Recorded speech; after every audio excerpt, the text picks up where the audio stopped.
let big hello to all my KCT champions. Welcome to Map My Tutor. This is Nimra, your one and only physics faculty. Do you all know that KCT examinations are just in 3 months?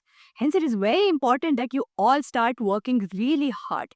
So, let us take our pen and papers outside because today we are going to discuss KCT 2025 previous year questions.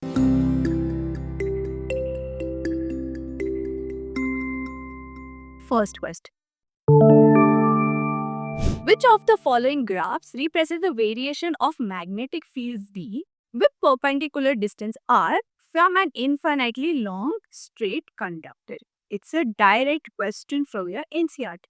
What is it? There's a wire, infinitely long wire, and at a distance R, you need to tell the variation. You need to tell the variation of B and R. You know one formula?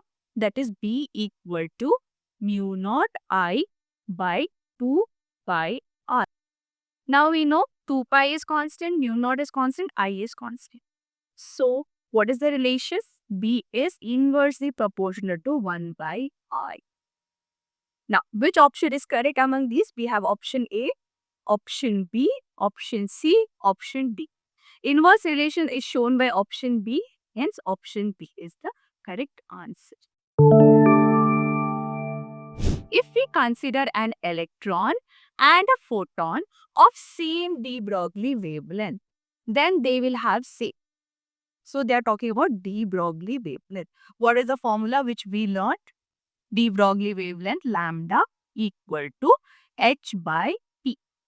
So I can tell p equal to h by lambda. They are telling same de Broglie wavelength. H is my Planck's constant, which is again also a constant value, right? So, my T, that is linear momentum, will remain same. That is option B is the correct answer here. The anode voltage of photocell is kept fixed. The frequency of the light falling on the cathode is gradually increased. Then the correct graph which shows the variation of I and V is. So, you need to tell the graph between I and V. Now, very famous formula, I is directly proportional to intensity. We have learned this, which is also directly proportional to E by AT. E is my energy. We also learned one formula, E is nothing but H nu. So, can I put it there? Yes, ma'am. So, intensity will be directly proportional to H nu by AT. So, it is I is directly proportional to nu basically. Where is the direct relation which is showing here in our graph?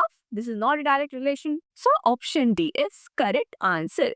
Where V naught here is your cutoff frequency. When a bar magnet is pushed towards the coil along its axis as shown in the figure. Here's your figure. There's a bar magnet here which is moving towards the coil. The galvanometer will point towards X. Then they are telling that if we move this bar magnet away, where will the deflection show? So, the deflection will automatically show a X dash. We know this with the help of Faraday's law. So, which option is correct? Here you have, I hope you can see the options. Here you have deflects towards X1, does not deflect, oscillates, deflect towards X. So, option A is correct. A square loop of side 2 meter lies in YZ plane. So, let's make a YZ plane. This is Y, this is Z, this is X. We have a 2 meter. Yes. Having magnetic field this much. The magnitude of magnetic flux is, what is the formula we learned? Phi equal to B dot A. Now we need to find A. So A is nothing but 2 squared, area squared, that is 4, and your result will be in I cap. We can put it here, that is 5 I cap. I have my value here, 3 J cap minus 4 K cap dot product with 4 I cap. Now, we all know that your I cap into I cap is 1, I cap into J cap is 0, J cap into K cap is also, or you can say I cap into K cap is also 0. We have learned this already. So I into I will be 1, so that is 20. That J and I is 0, K and I is again 0. So your unit is webinar. Hence 20 Weber is correct answer. That is option A. So this is a very theoretical question, direct from your NCERT. Read it. In domestic electric means supply, the voltage and current are AC voltage, DC current, DC voltage, DC current, no. DC voltage, AC current, no. AC voltage, AC current is sky. So what is happening? From your main supply, you get AC. And then you have your appliances which converts to DC, right? With the help of stabilizers. So option D is correct. Yes, this is also a very direct question. Let's read it. A sinusoidal voltage produced by an AC generator at any instant t is given by V equal to 311 sine 314t. When you read this, one thing should click in your mind, that is V0 is 311 and your frequency or omega is 3. Omega is 31. What you need to find out? RMS value of voltage and frequency. So VRMS, we know the formula is V0 by root 2.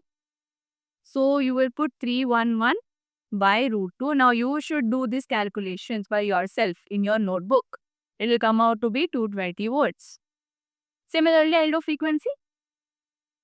Omega by 2 pi. That is 314 by 2 pi. You will get 50 hertz. Do your calculations. Okay. So it will be 220 volts at 50 hertz. Option C is correct. A series LCR circuit containing AC source 100 volts has an inductor and a capacitor reactance. Okay, so they have given you voltage 100 volts. They have given you inductor reactance, that is 24 ohm.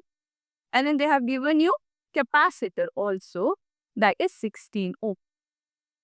Yes, if the resistance is 6 ohm, R is 6 ohm, is connected in series, then the potential difference across the series combination of the inductor and capacitor will be.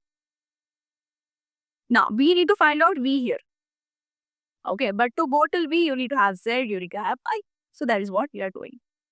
Under root R square plus XL minus XC ka whole square. So this is your XL, this is your X. Okay. Now, you can put your values. 6 square plus 24 minus 16 square, you will get root of 100, which is root 100 is 10. Okay, again, you need to do your calculations. Don't jump your calculations here. Okay, now, I equal to V by Z. V equal to IR, from here I'm taking impedance value. Okay, so that is nothing but 100, which is given to you. And this is your 10. So that you will get 10 amps. Okay. Now what you do? You put these value in your V. Again, you will have your formula I. It is direct formulas. We all have learned these formulas. I hope you know that. XL minus XC. Now simple substitution. You substitute your answer. You will get in volts, which will be 80 volts. So your option A will be correct. Do it. Don't jump your questions. Okay. I have told you all the formula. Basic calculations you need to do. Again, direct based questions. It is directly from NCERT. Read the question, what it is telling. Match the following types of waves and their wavelength ranges. So here is your option. I'm not going to explain you much about this. Option A is correct. Yes, open an NCERT, you have your box which is mentioned the same thing. Alright. So your microwave will be option C, 0.1 m to 1 mm. Your visible light is option A. Your third one, ultra wave, is option D. And you have your fourth one, X-rays, which is option B. So I hope that is clear. So next question. A ray of light passes from vacuum into a medium of refractive index n. If the angle of incidence is twice the angle of refraction. So what they are telling? They are telling 2R equal to I. They have given you this. You should find out angle of incidence in terms of your refractive index. Very simple, very easy again. So what is the question? you have given the rays moving from vacuum to another medium of refractive index N. So let us find out by putting Snell's law. N1 equal to sine I equal to N2 sine I. N1 is vacuum, so 1 sine I. N2 is N sine R. I am taking R value from here. That is sine I by 2.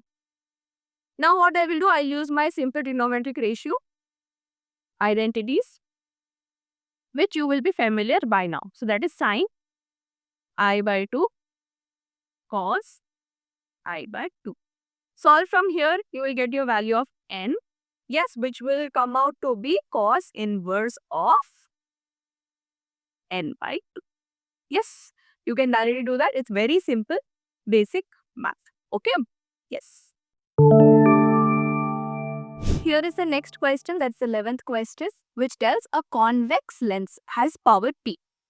It is cut into two halves along the principal axis. So this is the principal axis. They have cut across it. Now, further one more piece is cut into half, perpendicular to the principal axis. They are asking you which is the incorrect option. Now, when you cut along the principal axis, the power remains same. When you cut perpendicular to it, power becomes half. We all know this, right? Now, let's see the options. You should see which is the incorrect option. Power of L2 is P by 2. Yes, correct. This is the correct option. Power of L3 is P by 2. Yes. Power of L1 is P. That is also correct. We want the incorrect one. Power of L1 is P by 2, which is the wrong option, and here option D is correct. The image formed by objective lens in a compound microscope is real and diminished? No. Virtual and enlarged? No. Virtual and diminished? No. Real and enlarged? Yes. So it's a guiding question. There is no need of explanation in this. It's mentioned in your NCERT. If R and R dash denote the angles inside the prism, here is my R, this is my R dash. Having an angle of prism as 50. So A, they have given me 50 degrees. Considering that during the interval of time 0 to t, R varies as that. Okay, so they have given you R value also, that is 10 degree plus t square. During this, R will vary as, okay, you need to find out R dash. We know the formula, it's direct formula based, R plus R dash. So A is 50 degree equal to 10 plus t square plus R dash, and hence your R dash will become 40 degree minus t square. Very simple, very easy. Which option is correct? Option B is correct. I hope it's clear. If you have any doubts, ask me in the comment section. If AB is the incident plane wavefront, then refracted wavefront will be. And they have told N2 is greater than N1. So this is your incident wavefront. Here is my refractive index N1. This is my N2 here. Hence, when the wavefront come out, it will be in concave wavefront. So which is concave wavefront here? Option E. Again, very easy. Directly from NCERT. Hence, it's very important that you stick to your NCERT only for KCET exam. The total energy carried by the light wave when it travels from rarer to a non-reflecting, non-absorbing medium remains same, either increases or decreases depending on the angle of incidence, or decreases. Now see, I'm talking about energy here. And they have also told it's not reflecting and not absorbing also, which means the energy remains same. If they have told absorbing, energy will decrease. If they are telling reflecting, energy again will decrease. So here they are mentioned the condition, so it is remaining same. Next question. If the radius of the first Bohr orbit is r, then the radius of the second Bohr orbit will be. The formula for this is Rn equal to Rn minus 1 dot n square. Now we will put our values. Rn is what? R2, because I need to find for the second Bohr orbit, equal to n minus 1 R1 dot R2 square. So R2 equal to, first Bohr is R. So R into 4. That is nothing but 4R. Which option is correct?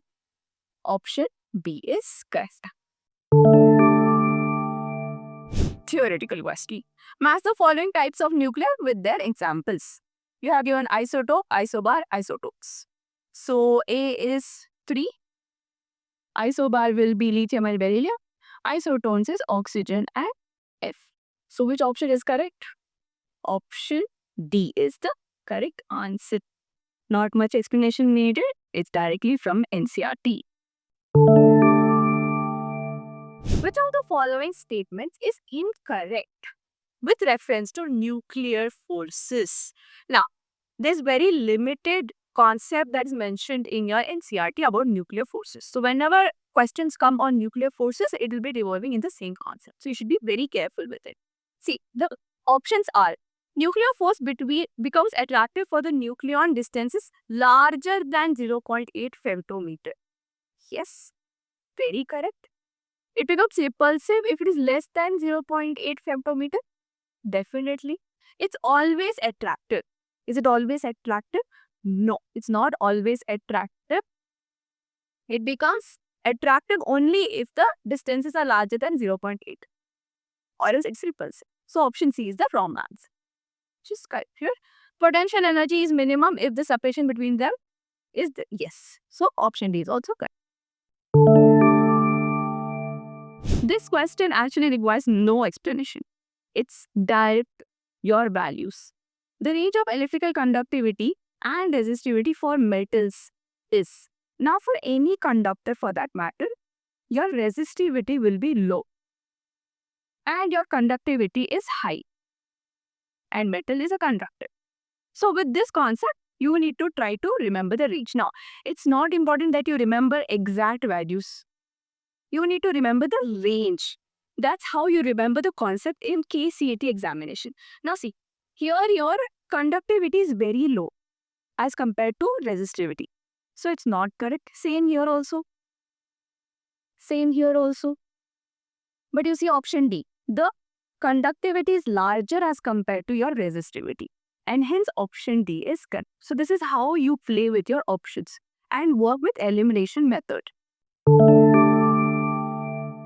Which of the following statement is correct for N-type semiconductors? First option, the donor energy level lies closely above the top of the valence bond. No. The donor energy level lies at the halfway for no. The donor energy level does not exist. Definitely it exists. So that is also wrong. The donor energy level lies just below the bottom of the conduction band. Yes. So this is the correct option. Now they have twisted the question here, right? You have studied with respect to valence bond, but they can ask you with respect to conduction band as well. So don't get confused. The circuit shown in the figure contains two ideal diodes. We have D1 and D2. And you have your resistors 70, 30, 30 and a voltage of 3 volts. Now if you see carefully, this is forward bias, this is reverse bias, correct? Here you see the current. So reverse bias, you know that current will not flow and hence we don't have to take this. So we have only this part of the circuit now. What is your R equivalent? R1 plus R2, these two are in series. So 100 ohms. My volt is 3. What we need to find? We need to find the current through this resistor. So V equal to IR, which is nothing but I equal to V by R, 3 by 100. That comes out to be 0.03 amps. So which is the correct option? Option C. In determining the refractive index of glass slab using the Cavendish microscope, the readings are tabulated. So here are your readings. You should tell the refractive index of the glass slab. Very simple, direct formula based. Let us consider this as R1, this as R2, this as R3. We know the formula R3 minus R1 divided by R3 minus R2. So that is nothing but you can do the calculation step by step. I am leaving the steps here. 8.123 minus your 5.123. That comes out to be 3. divided by 8 minus this will come out to be 2. So 1.5. To which option lies? Option E. Here is 23rd question, which is a very experimental base directly from current electricity chapter. What they are telling, they have a shunt resistor, they have a galvanometer, they have a normal resistor and 2 keys. So what we have to find? The resistance of galvanometer is nearly.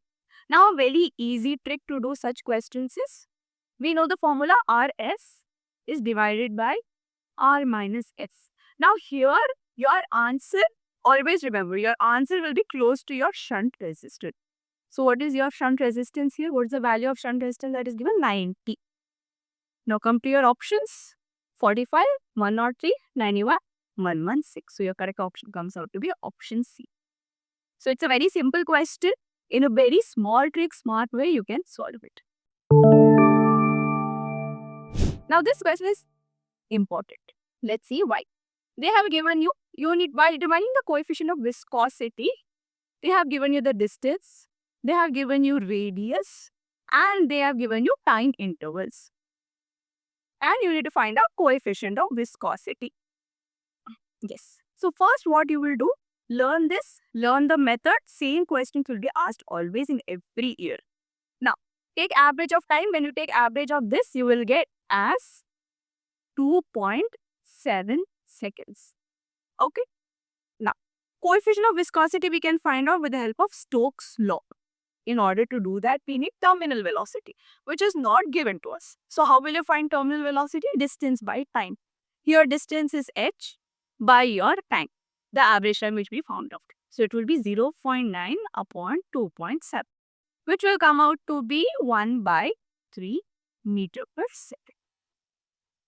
Now we will apply it Stokes' law. Now I won't be doing each and every substitution. You need to do that. I'll tell you the formula.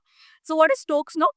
If I need to find eta, which is coefficient of viscosity, it will be 2r square differences in density into acceleration due to gravity divided by 9 into your terminal velocity. Now see, everything is given. R is given to you. Differences in density is here. G is 10. V we just now found out. So just substitute the value. You will get your answer, which will come out to be 0.14 Pascal per second. So this is a very simple question and every year they are asking. So learn it. To solve this particular question also we have a simple trick. What is the question? Which of the following expressions can be deduced on the basis of dimensional analysis? Now if you see your options very carefully, here you have an omega. Here I have exponents. Here I have an addition. When you have these terminologies or these equations, we don't use dimensional analysis there. So which is automatically the correct option? The correct option comes out to be option C. Very easy, very simple, and it's of free marks. 2 stones begin to fall from rest from the same height. Okay, they are the same height. With the second stone starting to fall after delta t seconds. Okay, from the first falls from. Okay. The distance of the separation between them is h and t naught times seconds. Okay. What you should find out? You should find out t naught. Fine. We will have 2 equations here. The first equation is for the first stone, which will be half gt squared. G naught t squared. And you will have the second equation, that is half g t naught square minus delta t. Or you can write it together also. How you will write it? You can write it in this way. You can write it t by square.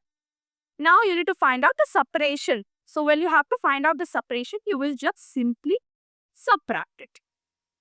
Right? So subtracting this, you will get half g t naught square minus t minus delta t whole square bracket close. From here, you can find out your t naught. Now again, I'm not doing the basic mathematics here. You will find out your answer will come in option C. If you still have any doubt in the calculation, do write it in the comment section. I will reply to it. Conceptual based questions directly from motion in straight line chapter. In the motion in plane chapter. In the projectile motion of a particle, On a level ground, which of the following remains constant? Which quantity is remaining constant you need to tell with reference to time and position. Read the options carefully. First option is average velocity between any 2 points on the path. No. Horizontal component of velocity remains constant. Yes. Let's see the other points as well. Angle between the instantaneous velocity with horizontal is never constant. Whatever component of the velocity of the projectile, no, that also keeps changing. Hence, your correct option is B. Very simple, very short question. A particle is in uniform circular motion. The equation of its trajectory is given by this. What is the equation that's given to you? X minus 2 whole square plus y square equal to 25. And what is given to you? Velocity, 2 meter per second. Okay, ma'am. When the particle attains at the lowest y coordinate, the acceleration is, you need to find out acceleration.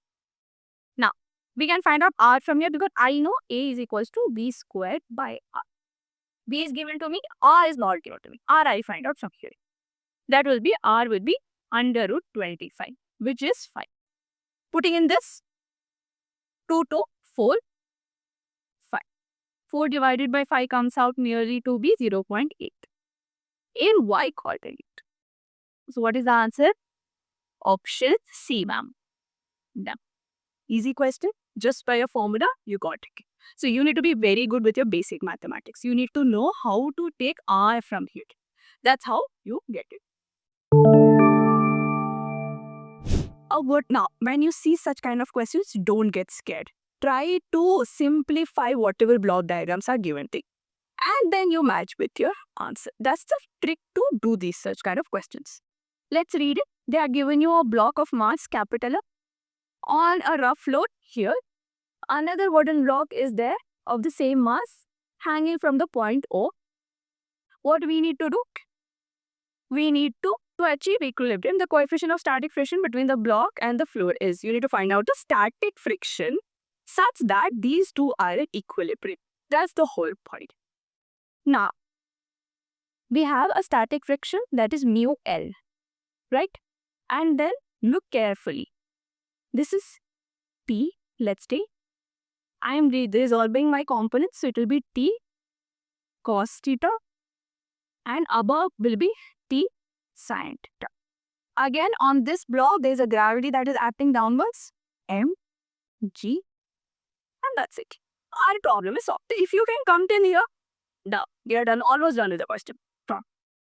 Equate T sin theta equal to M, G. Yes, can I find out T from here? Yes, ma'am. T equal to mg by sin theta. Keep this as it is. It will be useful for us now. We will do your horizontal components as well now. So it will be T cos theta equal to mu n. N is nothing but mg. So I'm directly writing mg. T, I just got it. So I'll write on that mg by sin theta into cos theta equal to mu. This capital M, guys. Can I cancel? Yes, ma'am. mg and mg went off. Mu is sin theta, cos theta by sin theta. There is 1 by tan theta. That is cot theta. So mu comes out to be cot theta. Easy. Shape is not difficult at all. Yes, just that you need to know how to resolve the diagrams. So here is the graph. It's a graph question, which means it's very easy. Let's see. What they have told you, there is a block of certain mass is placed on a rough surface. Fine. The coefficient of static and kinetic friction is given to you.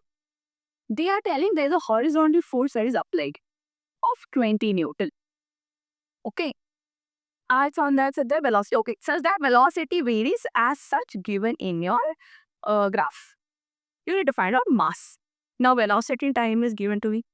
I can find out my acceleration. So acceleration is delta v by delta d. 20 minus 0, 3 minus 6. So that will be 20 by 3 meter per second squared. Okay. Now comes the force. We know F is equals to m into it. From somewhere with that we need to do. net force will be equal to frictional minus your external, which will be equal to MA. From here, I'll get my F. That will be MA plus mu mg. And directly applying Fk value here. I take my m common, which will be A plus mu g. So my m will be equal to F divided by A plus mu g. Now again, I'm not doing a basic substitution and calculation. When you see the answer, it will come out to be option B. You can do it, you can solve it. Don't use calculators. Calculators are not allowed. A body of mass 0.25 kg moves along x 0 to 2. It is moving from 0 to 2 with the speed of k x to the power 3 by 2. And the value of k is also given to you. That is 2. So I am writing 2x to the power 3 by 2. Okay, ma'am. The work done by the net force during the displacement is. Okay, you need to find the work done. We can use work energy theorem. Yes, that is half m Vf square minus Vi square. Ma'am, how you got to know we need to use this? Because velocity is given to you. And they are given you distances. So with that, you will get to know that I need to find out this. Now do again your basic math. 0.25. Now see. Final minus initial. Final is 2. And initial is 0. It's moved from 0 to 2. That's why. We will put these values. So it will be 0 by 2 into 2 to the power 3 by 2 whole square. Don't forget the square here. Minus 0. Which will come out to be again half into 0.25 into 2 2s are 4 into this 2 will go. 2 to the power 3 will be 8. Now you solve your basic multiplication, cancel, you will get 4. So the correct answer will come out to be option D. Yes. So 31st question is done. It's very easy again. You just need to know how to substitute here. Again, conceptual based question from work energy for our chapter. What does it say? During an elastic collision between two bodies, which of the following statements are correct? These statements are given. Let's read the statement. They are telling initial kinetic energy is equal to final kinetic energy. Yes, it is true. Linear momentum is conserved. Always. The kinetic energy during delta t is not conserved. Yes. So when it is the collision time, before the collision or just after, the kinetic energy is not conserved, which is also correct. So your all three options are correct. All three sentences are correct, which is option C. 1, 2 and 3. Very easy, direct from NCERT. You have a sentence written in your NCERT for this question. 3 particles of mass 1 kg, 2 kg, 3 kg are placed on the vertices of the equilateral triangle. Okay. So there's an equilateral triangle. Equilateral triangle, always it is 60 degree. A, B and C. Okay. The center of mass from the system of vertex A is okay. So now they are asking both in x and y coordinate. So we need to solve 2 times. Once x, then you do y. Now to make it easy, to make our lives easy, what we will do? We will draw xy coordinate. This is x, this is y. Now center. This is origin, so 0, 0. Here I have x distance, right? So that will be, they told 1 meter already. So it will be 1, 0. In y-axis, nothing, right? Now here. Now see this in the middle. It's not at this point. So what you will do, you need to take component. So x component will be cos theta, right? So you will write, it will be cos 60 degree, comma sin 60 degree. Now it is half, comma root 3 by 2. Now this is not the answer. This is just your coordinate. We need to put it in the formula now. So center of mass cm of x. Let's take x. So it will be, formula is MAXA plus MBXB plus MCXC upon ME plus MV plus MC. Now you will do this 2 times. Once you will do for your x coordinates, then you will do for your y coordinates. Do it by yourself. Again, it's very easy. All masses are given to you. 1 to 3 kgs and your options are given. and your coordinates are given. Hence, the correct option which will come out is option A. For the next question here, we have two flywheels which are connected together, which has radius R1, R2, and then inertia is also given accordingly. The torque of the smaller one is given to you 10 Newton meter. You need to do match the following. So we will go with the first one. So first one, what they're asking us to find? They're asking us to find angular acceleration. So that's nothing but tau 1 equal to I1 alpha 1. So alpha 1 will be equal to tau 1 by I1. So that is nothing but tau is what? 10. And I1 is given as 4. So what is the correct answer here? 5 by 2 units radian per second. So this is your A option. So A is nothing but 3. Alright. Now next is torque.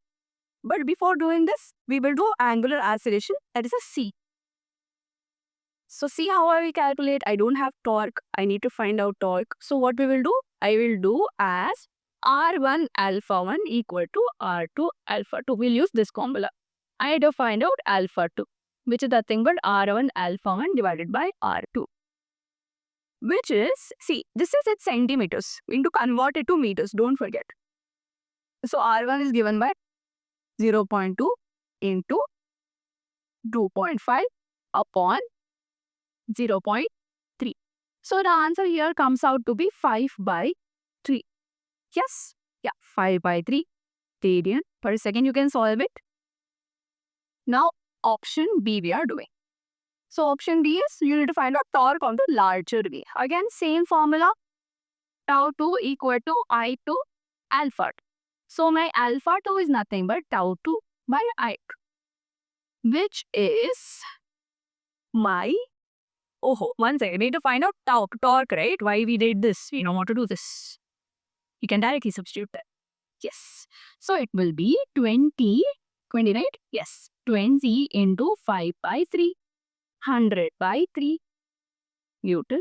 Okay. So which option is correct? Option A is nothing but 3. A is 3 here and here. B is 2. B is 2 and C is 1. So option D is correct. Yes, it's very simple question. Just by two formulas, you could solve an entire question. Direct question. Direct from your chapter gravitation. So do not miss gravitation at all. You get direct questions like this. If RP, VP, LP and RA, VA, LA are radius, velocity and angular momentum of a planet at perihelion and epihelyon, its elliptical orbit around the sun is. So RP will be always less than RA.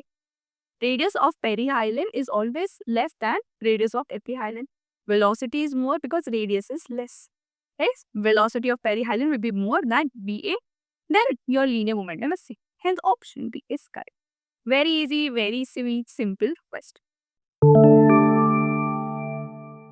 The total energy of a satellite in a circular orbit at a distance r plus h from the center of the earth varies as 1 divided by r plus h. So in your modules, these questions are directly written in your NCERT. So don't miss. Next question. Again, conceptual base. Let's read it. Identify the correct statement. A current carrying conductor produces an electric field around it. Okay. Next question. Next topic. A straight current carrying conductor has circular magnetic field lines around it. Yes. The direction of magnetic field due to current element is given by Fleming's left-hand rule. No. The magnetic field inside a solenoid is non-uniform. No. So option B is the right one. Yes, again we are back with the numerical question. Let's read it. A horizontal pipe carries water in a streamlined flow. At a point along the pipe where the cross-section is 10. Okay, so we have given two cross-sections. One is 10, one is 5. They have given you pressure. You need to find out pressure on the other point. Okay. First, we will use the formula to get terminal velocity. So it will be A1 V1 equal to A2 V2. So from here, I will get V2 value, which is A1 V1 divided by A2. Again, this is in centimeter square. convert it to meters. So that is 10 into 10 to the power minus 4 into velocity. Where's my velocity? There, 1. Upon 5 into 10 to the power minus 4. Why I did minus 4? Because this is centimeter square. Okay. That will be together 2 meter foot second. Yeah, I got it. Now I'll find my pressure.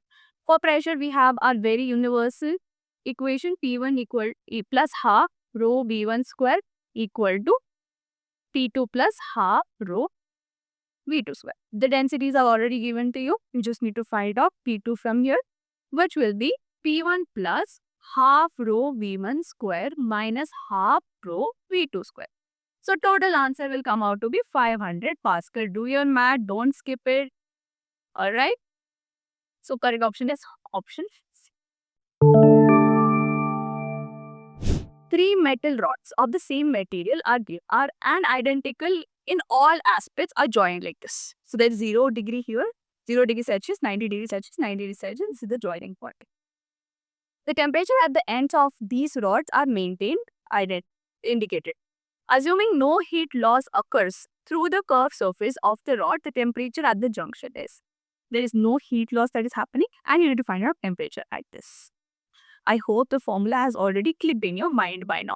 That is H equal to Ka theta upon L. Right?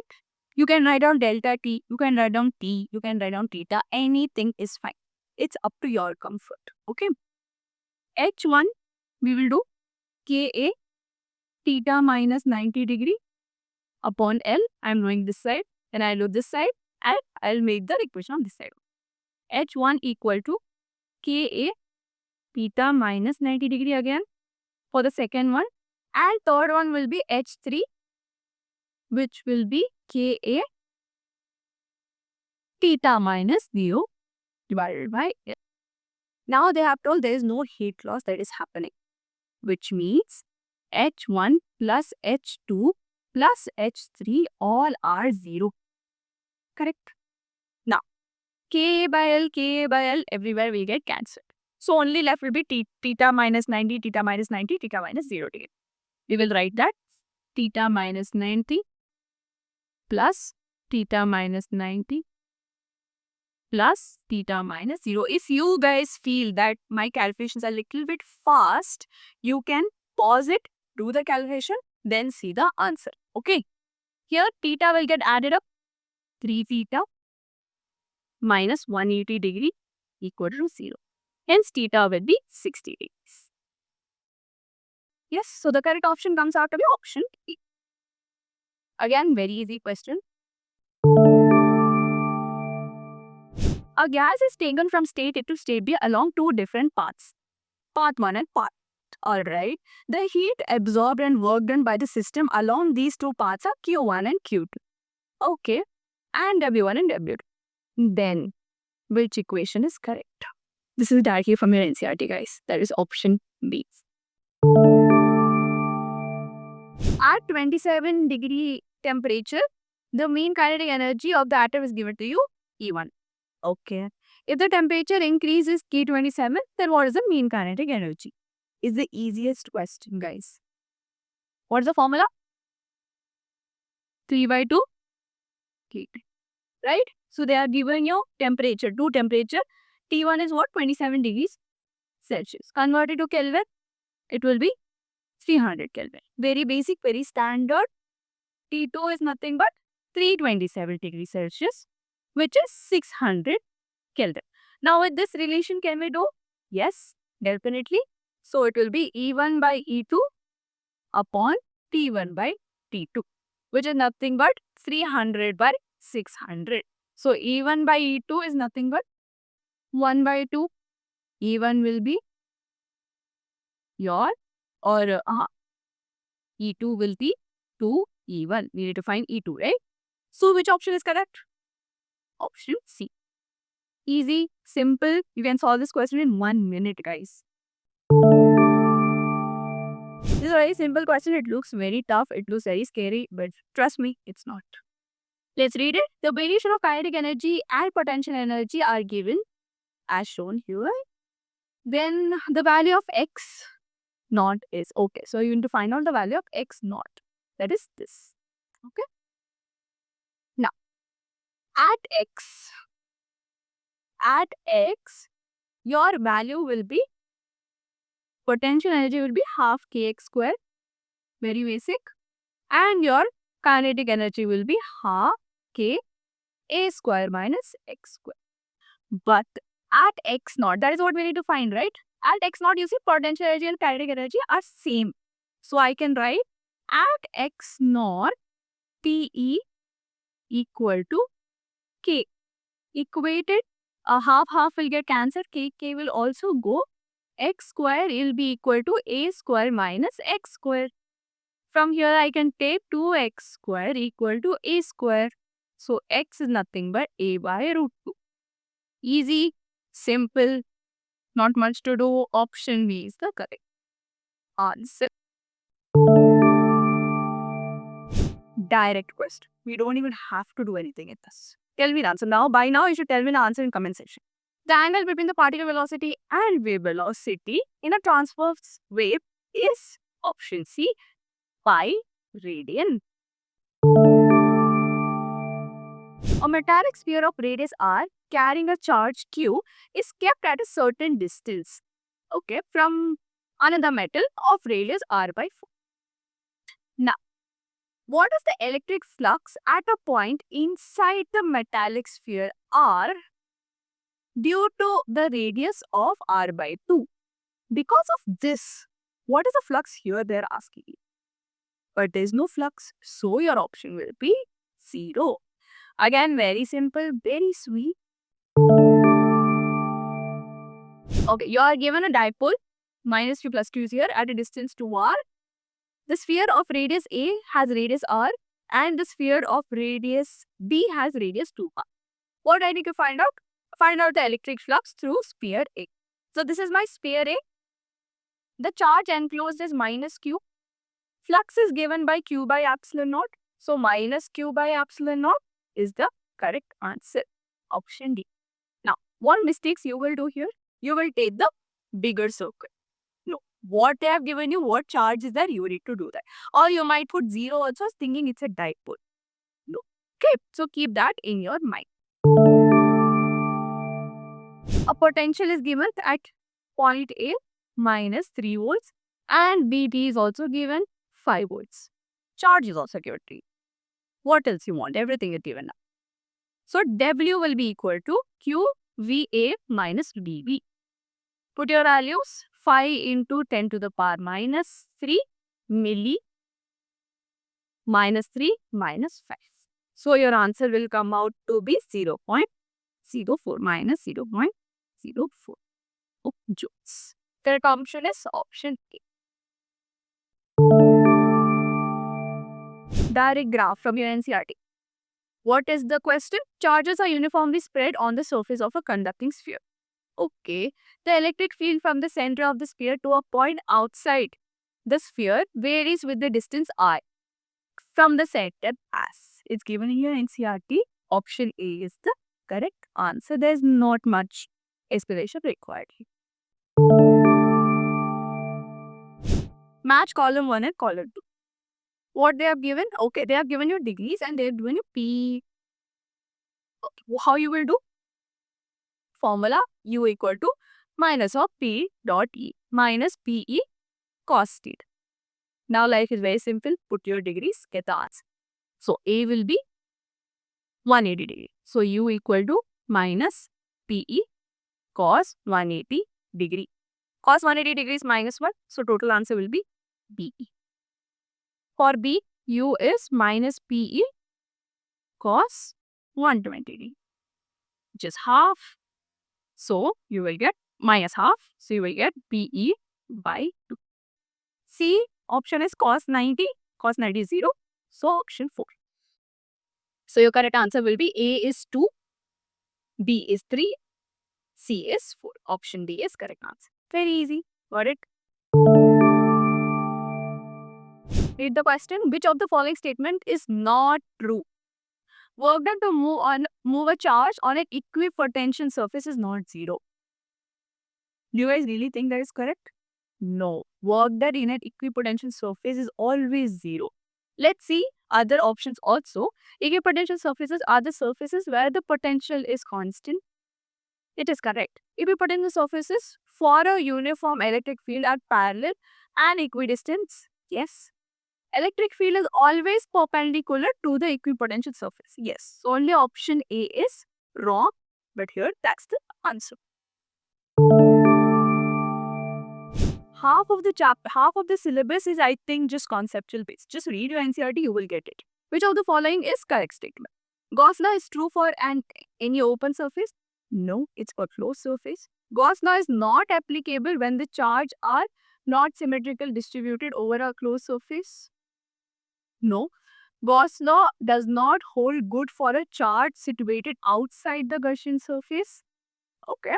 Gauss law is true for any closed surface. Option D is correct, guys. We always use a closed surface, closed sphere and closed cylinder, etc.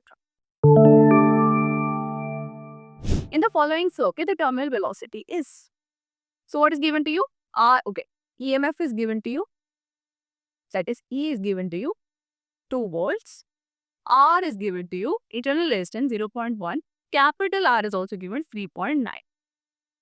I is not given. So what is the formula we will use? V equal to E minus IR. I is not given. So let's find I first. V by R. So that is nothing but 2 by total resistor 4, which is 1 by 2 or 0.5 amps. Now come back, substitute here. 2 minus 0.5 into 3.9, which will come out to be roughly 1.6. So your correct answer will be option. Two cells of EMF E1 and E2 are internal resistance R1 and R2 are given to you such that E2 is greater than E1 and R2 is greater than R1 are connected in parallel as shown. The equivalent EMF is very easy. It's just option A. This graph, do you remember it somewhere? It's directly asked in your CET. You need to tell what is X, Y, and Z. So X is my copper. This is my copper. Y is my nichrome. And Z is my semiconductor. So which option is correct? No. No. Option B. X is my copper. Y is my nichrome. Z is my semiconductor. Again, conceptual based question. Given a current carrying wire of a non-uniform cross-sectional area, okay, which of the following is constant throughout the length? Drift speed? No. As we have mentioned, non-uniform cross-sectional area, drift speed will change. Current and drift speed? No. Current is same, but drift speed is different. So not this option, not this. Current only? Yes. Current, electric field and drift? No. So option C is correct. The graph between the variation of resistance of a metal wire, keeping the diameter and the parameters of length and temperature is constant. So it is inversely proportional. Hence the option is option C. See, all these questions are so easy. At least in a question, 15 to 20 questions are conceptual based. So let your concepts be very strong. You will score 50% of the marks. Two thin long parallel wires separated by a distance R. Okay, so there are two thin parallel separated by distance R from each other in vacuum carry current I in the opposite directions. Okay, so they are having current I. Then they will, okay, we know they will repel. Correct? So the correct option here will be mu naught I square by 2 pi R. So they will repel each other. See, there's only one difference, R and R square. So the option is 2. Again, direct formula based. A solenoid is given of 1 meter long and 4 centimeter diameter. It has 5 layers. So N is nothing but 5 into 1000. 5000. And I is also given to you. Here we have been asked what is the value of B. What is the formula? By now formula should click. Solenoid formula. V equal to mu naught Ni. What is mu naught value? 4 pi into 10 to the power minus 7, ma'am. Then 5,000. Then 7 pounds. Solve it, you will get the answer as option B. I am now doing the basic calculation. You can do it. Pause the video. Do it. Two similar galvanometers are converted into an ammeter and a milliammeter. Okay. The shunt resistance of the ammeter as compared to the shunt resistance of millimeter is always less. Very practical, experimental based question. Which of the following statement is true in respect to diamagnetic substances? It's from magnetism and matter chapter. They are feebly attracted by magnets? No. Permeability is greater than 1000? No. Susceptibility decreases with temperature? No. Susceptibility is small and negative? Yes. Option D is correct. Two wires A and B are made of same materials. Their diameters are in the ratio of 1:2.